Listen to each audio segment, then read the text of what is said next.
Hi! எல்லாருக்கும் வணக்கம். நம்ம இன்னைக்கு டீ டைம் ஸ்நாக்ஸ் ரெசிபி பார்க்கலாம். குணுக்கு. இந்த ரெசிபிக்கு 100 கிராம் கடலைப்பருப்பு, 100 கிராம் துவரம் பருப்பு, 150 கிராம் பச்சரிசி எடுத்துட்டுருக்கேன்.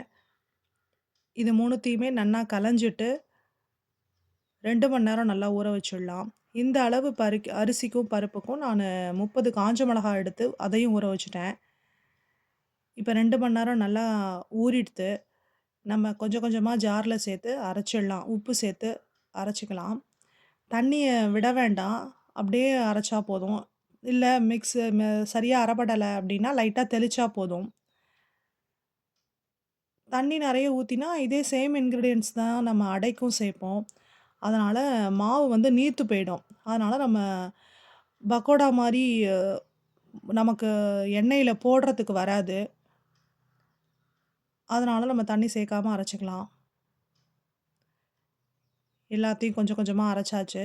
இது கூடவே சின்ன வெங்காயம், கருவேப்பில எல்லாத்தையும் சேர்த்து மிக்ஸ் பண்ணிக்கலாம். எண்ணெய் நல்லா காஞ்ச பிறகு கொஞ்சம் கொஞ்சமா இத பொரிச்சு எடுத்துடலாம். இதுக்கு வந்து பக்கோடா மாதிரி தான் போடணும், இல்ல ரவுண்டா சீடை மாரி தான் போடணும் அப்படின்னு பெருசா ஷேப் எல்லாம் கிடையாது. கொஞ்சம் கொஞ்சமா கையில மாவு எடுத்து அப்படியே இணுக்கி இணுக்கி போட்டுக்கலாம்.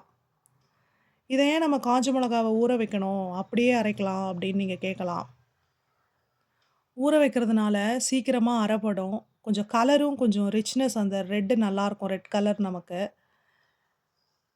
அது இன்னொரு விஷயம் பார்த்தா, அந்த ரெ காஞ்ச மிளகால இருக்கிற அந்த டர்ட்ஸு, அழுக்கெல்லாம் போயிடும். அதனால அத ஊற வைக்கலாம். கொஞ்சம் கொஞ்சமா எல்லாத்தையும் பொரிச்சு எடுத்துக்கலாம். எண்ணெய் நல்லா காஞ்ச பிறகு சிம்ல வச்சிடலாம். இல்லன்னா மாவெல்லாம் மேல மட்டும் நல்லா செவந்துரும். உள்ள வந்து அப்படியே ராவா இருக்கும் மாவு. அதனால சிம்ல வச்சுக்கிறோம். இது ஒரு ரொம்ப பழங்காலத்து ரெசிபின்னு சொல்லலாம். பாட்டி காலத்து ரெசிபி. இப்போ யாரும் குணுக்குன்ற பேர்ல ரெசிபி பாத்து அது எவ்வளோ பேருக்கு தெரிஞ்சிருக்கும்னு எனக்கு தெரியல. அவ்வளோதாங்க. எல்லாத்தையும் பொரிச்சு எடுத்துக்கலாம். ரெசிபி ரெடி ஆயிடுச்சு. இந்த வீடியோ புடிச்சதுன்னா லைக் பண்ணி சப்ஸ்கிரைப் பண்ணுங்க. பாய்.